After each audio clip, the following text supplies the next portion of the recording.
सोचो अगर आपको पता चल जाए कि बड़े प्लेयर्स जो बिलियंस डॉलर्स मार्केट में घुमा रहे हैं किस वक्त एंटर करते हैं और किस वक्त एग्जिट, तो आप क्या करोगे? सोचना छोड़ो, सीखना शुरू करो। आज मैं आपको एक ऐसी पावरफुल कैंडल के बारे में बताने वाला हूं जो स्मार्ट मनी का असली राज है। वो है एक अप थ्रस्ट और उसकी एग्जांपल्स। अगर आप सीरियस हो अपने ट्रेडिंग के फ्यूचर को लेकर तो ये वीडियो आपके लिए एक गेम चेंजर होने वाला है। आप वीडियो को एंड तक देखें वरना आप वो सीक्रेट मिस कर दोगे जो आपके कंपटीटर सीख कर आगे निकल जाएंगे। आज के सेशन में आपको समझाऊंगा वॉल्यूम और स्प्रेड का असल मतलब क्या है, कैसे स्मार्ट मनी क्वार्टरली एंटर और एग्जिट करता है और कैसे एक छोटी सी अप थ्रस्ट कैंडल आपको बड़ा प्रॉफिट कमा कर दे सकती है अगर आप उसका सही सिग्नल समझ गए। ये कोई बोरिंग थोड़ी नहीं होगी, हर एक पॉइंट के साथ होगा एक लाइव एग्जांपल रियल मार्केट का। अपने नोट्स रेडी रखो क्योंकि जो चीज आज सीखोगे वो कल आपको मार्केट में एज देगी। आज हम पढ़ेंगे अप थ्रस्ट के बारे में, साथ में इसकी कुछ एग्जांपल्स देखेंगे। तो ये सारी एक थ्योरी है, मैं आपको व्हाइट बोर्ड पे समझाता हूँ कि अप थ्रस्ट क्या होता है। Up thrust same shake out की तरह होता है, बॉडी उसकी मिडल या मिडल से नीचे क्लोज होती है। हम स्प्रेड्स की टैब्स ऑलरेडी पढ़ चुके हैं। इसको अगर हम उल्टा कर दें तो वो शेक आउट हो जाएगा और इसको हम सीधा कर दें तो ये एक अप थ्रस्ट होगा। सेम शेक आउट की तरह उसका हाई ब्रेक होना नेसेसरी होता है लेकिन इसका लो ब्रेक आउट होना जरूरी है। ये बिल्कुल सेम पिछली किसी ओल्ड रेजिस्टेंस वगैरह पे आएगा या फिर ये आएगा बाइंग क्लाइमैक्स में या डिस्ट्रीब्यूशन फेज में जो ऑलरेडी हम पढ़ चुके हैं। ये डिस्ट्रीब्यूशन फेज के यहाँ भी आ सकता है, मिडल में भी आ सकता है और उसको ब्रेक आउट करते वक्त भी आ सकता है।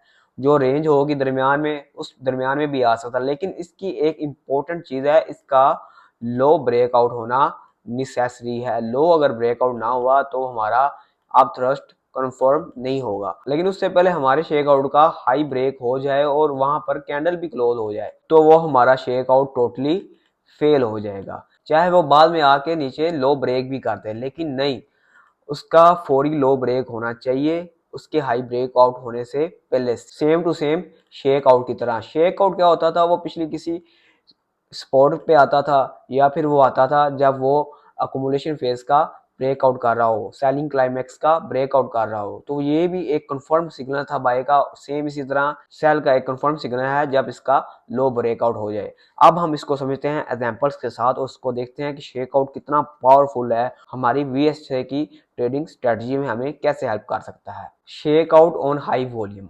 आप सोच रहे हैं कि शेक आउट नहीं है, लेकिन आप इस टाइम फ्रेम को स्विच करेंगे वो एक शेक आउट ही होगा क्योंकि ये हमारी बाय की कैंडल होगी और ये हमारी सेल की कैंडल होगी। अगर इन दोनों कैंडल्स को हम इकट्ठा करेंगे तो ये हमारा एक अप थ्रस्ट बनेगा। तो ये एक अप थ्रस्ट ही है बड़े टाइम फ्रेम पर। और सिंगल अप थ्रस्ट का आप कमाल देखें, ये एक अप थ्रस्ट आया, कोई ये बाइंग क्लाइमैक्स है और जैसे ही इसका ब्रेकआउट हुआ, ब्रेकआउट होने के बाद हमारा एसएल यहाँ रहेगा और फर्स्ट टीपी होगा हमारी यहाँ तक एक सपोर्ट थी और जहां इसने इजीली हमारा टीपी हिट कर दिया। सेम इजीली चीज है कि भाई अब थ्रस्ट बिल्कुल शेक आउट के रिवर्स होता है और जैसे इसका लो ब्रेक हुआ हमारी ट्रेड प्लेस हो जाएगी और ये आता कहाँ है?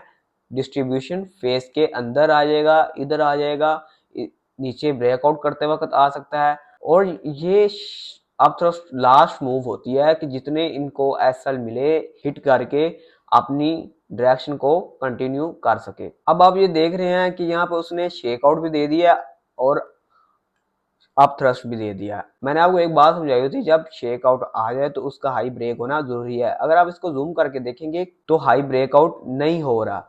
सेम मैंने आपको ये भी समझाया था कि ब्रेकआउट होना चाहिए तो वो जरूरी है कि वो कैंडल क्लोजिंग के साथ हो। जैसे ये अप थ्रस्ट आया और उसका ब्रेकआउट हुआ कैंडल क्लोजिंग के साथ और वॉल्यूम भी इस पर अच्छा था तो पहला टीपी तो इसने एक ही झटके में हमारा हिट कर दिया। तो और सेम हम अपने एसएल को अपनी एंट्री पॉइंट पे ले जाएंगे और अपनी ट्रेड को टोटली राइट करेंगे जहां तक हमारा ब्रेक इवन हिट ना हो। अपने आप को सेफ बनाना होगा। अब मैंने आपको ऑलरेडी बता दिया कि बड़े टाइम फ्रेम में ये क्या है, अप थ्रस्ट है। मैं आपको बड़े टाइम फ्रेम की ये कैंडल बना के दिखाता हूँ कि बड़े टाइम फ्रेम में ये कैंडल कैसे होगी। ये बड़े टाइम फ्रेम में एक अप थ्रस्ट होगी, वो भी बहुत पावरफुल। ये कैंडल बिल्कुल ऐसी होगी और नेक्स्ट देखें इसका लो ब्रेक हो गया है। जैसे ही लो ब्रेक हुआ फर्स्ट टीपी कहाँ रहेगा? हमारा फर्स्ट स्पॉट तक। सेम इसी तरह हम अपने एसएल को उठाकर हमारे एंट्री पॉइंट पे ले आएंगे और हम अपनी ट्रेड को राइड करेंगे। और हाँ, सबसे इंपॉर्टेंट बात, ये अप थ्रस्ट आपको ट्रेंड कंटिन्यू में भी मिलते जाएंगे। जैसे जैसे आपको अप थ्रस्ट मिलता जाए आप वहां पर ट्रेड कर सकते हैं, लेकिन मैंने आपको कंडीशन बताई, हर जगह पर आपने अप थ्रस्ट पर ट्रेड नहीं करनी, उसकी एक्यूरेसी कम हो जाएगी। सबसे बेस्ट जो चीजें हैं कि आपके बाइंग क्लाइमैक्स का ब्रेकआउट हो रहा हो या फिर किसी स्विंग पॉइंट पर आपको अप थ्रस्ट वगैरह मिले, या फिर किसी वाइक ऑफ ट्रेंड लाइन जो हम पढ़ चुके हैं ऑलरेडी, यहाँ पर आपको अप थ्रस्ट मिल जाए, यहाँ पर आपको अप थ्रस्ट मिल जाए, हर जगह पर काम करेगा। लेकिन फजूल हर जगह पे नहीं, जहाँ आपको नजर आया ट्रेंड के अंदर और आपने वहां पर ट्रेड ले ली, कि भाई ने बताया था कि उसका लो ब्रेकआउट हो जाए, वॉल्यूम अच्छा हो तो हम ट्रेड ले लेंगे, अच्छी रिस्क वार्ड रेशियो है, हर जगह पे आपने बिल्कुल नहीं घुसना। पहला पॉइंट कौन सा आता है, डिस्ट्रीब्यूशन फेज का ब्रेकआउट। दूसरा, किसी ट्रेंड लाइन पर, किसी स्विंग पॉइंट पर कोई मार्केट रिट्रेसमेंट कर रही है, वहां पर हाई वॉल्यूम के साथ आपको ये चीजें अपने बैक टेस्टिंग के साथ मास्टर करनी होगी कि कैसे आप अप थ्रस्ट को मास्टर करते हैं, कैसे उसका लो ब्रेकआउट होता है, कौन से टाइम फ्रेम में कितना आपको रिस्क वार्ड रेशो दे रहा है, कहाँ कहाँ पे फेयर हो रहा है। लेकिन मैंने आपको मेन चीजें जगह बता दी हैं जहाँ पे अप थ्रस्ट आता है, किसी वाइक ऑफ ट्रेंड लाइन, मतलब वाइक ऑफ चैनल्स पर, स्विंग पॉइंट्स पर, डिस्ट्रीब्यूशन फेज के ब्रेकआउट पर, कहाँ कहाँ पे आएगा, किसी डिस्ट्रीब्यूशन फेज के ब्रेकआउट पर, या फिर स्विंग पॉइंट पर, या फिर वाइक ऑफ ट्रेंड लाइन पर।